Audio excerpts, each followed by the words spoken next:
Breath of the Wild, as we know, has changed up so much about The Legend of Zelda, and has made quite a big impact on the Zelda franchise, and possibly changed it forever. Today I'm going to be discussing how Breath of the Wild has impacted and possibly changed Zelda forever, and basically my thoughts on all of that. So, I'll be going over three main aspects of Zelda that Breath of the Wild completely scrapped and changed.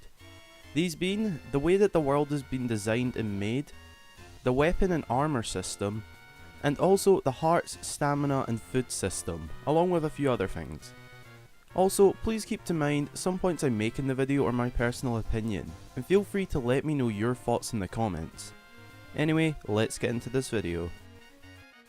So, the style and design of the overworld. This is probably the biggest change that Breath of the Wild has brought to The Legend of Zelda. And honestly, I have mixed opinions about it. Now, don't get me wrong, I really love the open world design of Breath of the Wild, as it changes up the game and introduces something the Zelda franchise has never experienced. And despite being such a huge change, I really did like it, and my main reason for this is, it added so much exploration to the game. When you compare the overworld of some of the other Zelda games, you cannot go anywhere you want, or find many different alternative routes, as you follow a set path basically. But in Breath of the Wild, if the main path to somewhere is blocked by enemies or some sort of other obstacle, you have the chance to get creative and find an alternative route, such as climbing, which itself brings so much more into Zelda and adds to that exploration factor. As for example, in Twilight Princess, climbing your way up Death Mountain, you follow a set path, and whilst it can still be challenging, Breath of the Wild lets you find your own way up Death Mountain. So all of the exploration and freedom we get in Breath of the Wild is something that I really loved and thought was a good change for the Zelda series, as it really freshened things up.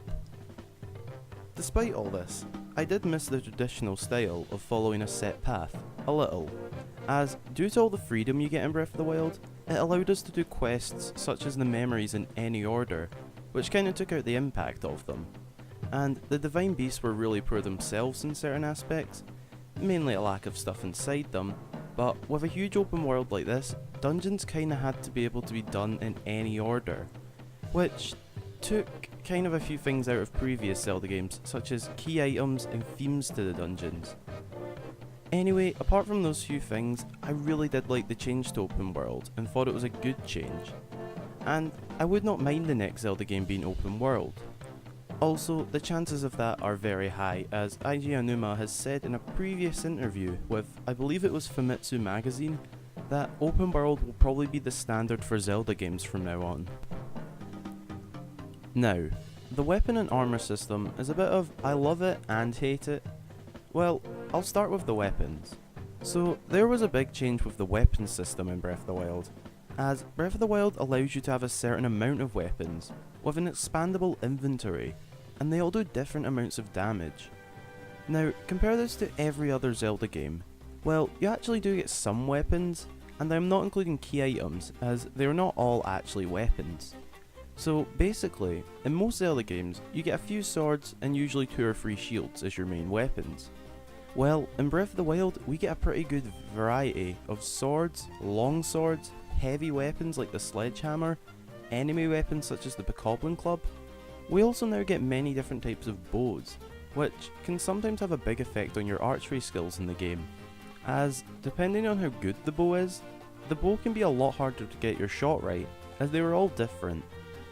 Anyway, as for the armor, I really like the good amount of different armors in Breath of the Wild, as just like the weapons, we get a really good variation, along with the fact we get elemental armors, which yes have been seen in previous Zelda games, but unlike all those other Zelda games, we can now have a huge inventory of many different types of armors, and you can even upgrade them, which is something I thought was really cool. The only part about this big change that I don't really like is the weapon durability. Now, it's not awful, but I really wish we got some sort of repair system or upgrade for the weapons, as I would have just honestly liked to have seen them last slightly longer.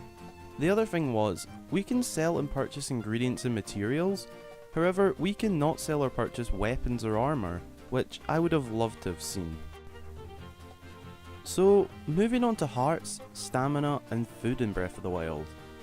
They all play a huge role, and a very important role to the player, as in Breath of the Wild, you'll be challenged a lot compared to the other Zelda games. So you'll need to be upgrading your hearts and stamina a lot, but to be honest, I focused on hearts for a good amount of the game, as I really did not expect it to be as big a challenge as the game is. And I soon learned I need more hearts, but some people do like to upgrade the stamina meter early, but whatever. Anyway, the heart system was changed in a big way, as a pretty big feature which I think some people might have forgotten about is hearts in the overworld. Yup, Breath of the Wild scrapped that and replaced it with food. Now, despite it not sounding like a big deal, I definitely consider it a big change to Zelda, as before you just picked up a few potions before your quest, and if they run out you just cut some grass and refill your hearts. Well, in Breath of the Wild it has been changed to you requiring food to refill your hearts, and I really like this change, as it almost makes you work for the food, as to get a decent amount of hearts refilled you need to hunt and collect ingredients throughout the overworld. Now, the part about actually gaining new heart pieces, first of all, yeah, I do miss finding new heart pieces, but I guess shrines kinda replace this, whilst keeping the same concept to a certain point. But I can't really argue too much on this, as collecting 4 orbs is pretty much like collecting 4 heart pieces, despite Twilight Princess collecting 5 for a new heart. So the new heart and stamina system I'm completely fine with, and I really liked it in Breath of the Wild.